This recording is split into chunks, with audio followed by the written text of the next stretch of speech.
మన ప్రభువును ప్రియ రక్షకుడైనటువంటి యేసుక్రీస్తు నామమున అందరికీ శుభములు వందనములు తెలియజేస్తున్నాను. ఈ యొక్క లెంట్ సీజన్లో 40 రోజుల పాటు 40 అంశములతో మీ ముందుకు రావాలని నేను ఆశపడుతూ ఉన్నాను. మొదటి రోజు ధ్యానాంశంగా అజాజేలు అనేటువంటి అంశమును మీ మధ్యలోనికి నేను పంచుకోవాలని నేను ఆశపడుతూ ఉన్నాను.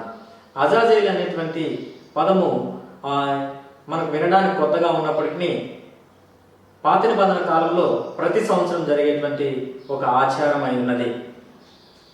ఈ యొక్క ఆచారం మనకు లేవియా కాండం 16వ అధ్యాయం 5 నుంచి 11 వరకు గల వాక్యంలో మనకు కనబడుతూ ఉంటుంది. ఇక్కడ జరిగినటువంటి సందర్భం ఏమిటంటే, ఇజ్రాయేల్ సమాజంలో నుంచి ఇజ్రాయేల్ సమాజం కొరకు 2 నిర్దోషమైనటువంటి మేకపిల్లలను యెహోవా సన్నిధిలోనికి తీసుకొని రావాలి. తీసుకొని వచ్చిన తర్వాత 2 చీటీలను రాయాలి. ఆ చీటీల మీద ఏమని రాయాలంటే, మొదటి చీటీ మీద ఇది యెహోవా కొరకు అని రాయాలి. రెండవ చీటీ మీద విడిచిపెట్టబడుట అనేటువంటి చీటీ రాయాలి. ఆ 2 చీటీలు రాసిన తర్వాత యెహోవా సన్నిధిలో వాటిని వేసినప్పుడు ఏ మేక మీద అయితే యెహోవా కొరకు అనే చీటీ పడుతుందో ఆ యొక్క మేకను యెహోవా సన్నిధిలో పాప పరిహారార్థ బలిగా దాన్ని అర్పించాలి. ఇంకొక మేక మీద విడిచిపెట్టబడుట అనే చీటీ దేని మీద అయితే పడుతుందో ఆ మేక మీద అహరోను చేతులుంచి ఇజ్రాయేల్ పాపం అంతటిని ఆ మేక మీద మోపి దాన్ని అరణ్యంలోనికి విడిచిపెట్టాలి. ఒక నమ్మకమైనటువంటి వ్యక్తికి ఆ మేకను అప్పగించినప్పుడు అతడు దాన్ని తీసుకుని వెళ్ళి అరణ్యంలో దాన్ని విడిచిపెట్టడం అనే అంశమును మనము యొక్క వాక్య భాగంలో మనం గమనిస్తూ ఉన్నాం.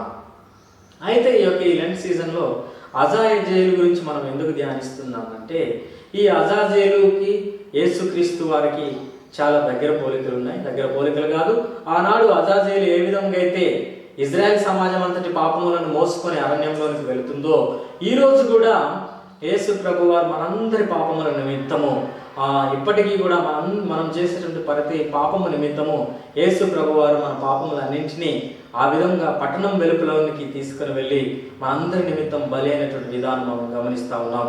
ఆ అజాజేలుగా ఉన్నటువంటి విడిచిపెట్టబడినటువంటి ఆ మేక అరణ్యంలోనికి వెళ్ళినప్పుడు అది వేటాడబడుతుంది, లేకపోతే చీల్చబడవచ్చు, లేకపోతే అది దాహంతో మరణించవచ్చు. అది దానికి మరణం అయితే తప్పదు. ఒంటరిగా ఉండేటువంటి మేక ఏ విధంగా అయితే ఆ విధంగా ఆ పాపములన్నింటినీ మోసుకొని పోతున్నటువంటి ఆ మేకను ఆ ఇజ్రాయెల్ సమాజం ఎవరు ముట్టుకోరు కనుక అది శపింపబడినదై అది విడిచిపెట్టబడి అది క్రూర మృగముల చేత చీల్చబడుతుంది. అదే రీతిగా యేసు ప్రభు వారు కూడా మనందరి పాపముల నిమిత్తం ఆయన మీద పడడం ద్వారా మోపడం ద్వారా ఆయన్ను క్రూరంగా హింసించి ఆయన్ని సిలువ వేసినటువంటి విషయం మనము గమనిస్తూ ఉన్నాం.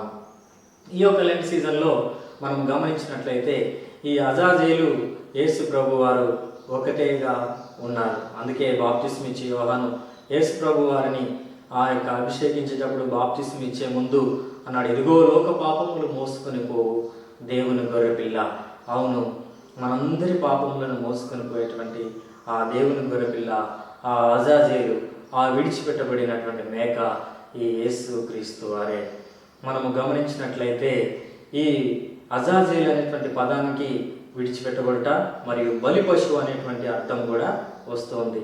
ఈ యొక్క బలి పశువు అనేటువంటి అంశమును మనం మాట్లాడుకుంటున్నప్పుడు ఈ సమాజంలో మనకు గుర్తొచ్చేటువంటి అంశము, అరే వాడు అనవసరంగా బలి అయ్యాడరా, వాడు దాన్ని లేకపోతే ఇంకా బకరా అయ్యాడరా అని చెప్తా ఉంటారు కదా. ఈ యొక్క బకరా అవ్వడం అంటే ఏంటంటే, ఎవడో చేసినటువంటి తప్పుకి మనము బకరా అవ్వడము లేదా మేక అవ్వడం అనేటువంటి విషయాన్ని మనం గమనిస్తూ ఉన్నాం. అంటే బలి పశువు అవ్వడాన్ని గమనిస్తూ ఉన్నాం. ఈరోజు మనందరి పాపముల నిమిత్తము నిజంగానే ఆ రోజు యేసు ప్రభు వారు ఆ విధంగా గొర్రెపిల్లగా ఆ యొక్క శిలువలో అర్పింపబడ్డాడు. ఈ యొక్క లెంటు ధ్యానాంశంలో ఇది మనకెంతో ముఖ్యమైనటువంటి అంశము. మనందరి పాపముల నిమిత్తము యేసు ప్రభు వారు ఆ రీతిగా ఆ పట్టణం వెలుపల ఆ ఘోరమైనటువంటి మరణము పొంది ఉన్నాడు. ఈ యొక్క అంశము మీకు అర్థమైందని నేను భావిస్తూ ఉన్నాను. అజాజేల్ అనగా విడిచిపెట్టబడినటువంటి ఆ మేక, బలి పశువుగా ఏర్పాటు చేయబడినటువంటి ఆ మేక యేసు ప్రభు వారు అనేటువంటి విషయాన్ని మనము గుర్తించవలసినటువంటి అవసరమై ఉన్నది. ఈ యొక్క పాత నిబంధనలో అప్పటి నుంచే ఆ విధంగా ఆ ఆచారం ఉండి ఉన్నది. ఈరోజు కూడా మన యొక్క పాపముల నిమిత్తము యేసు ప్రభు వారు బలి అయ్యాడనేటువంటి విషయాన్ని మనం గుర్తించవలసినటువంటి అవసరమైనది.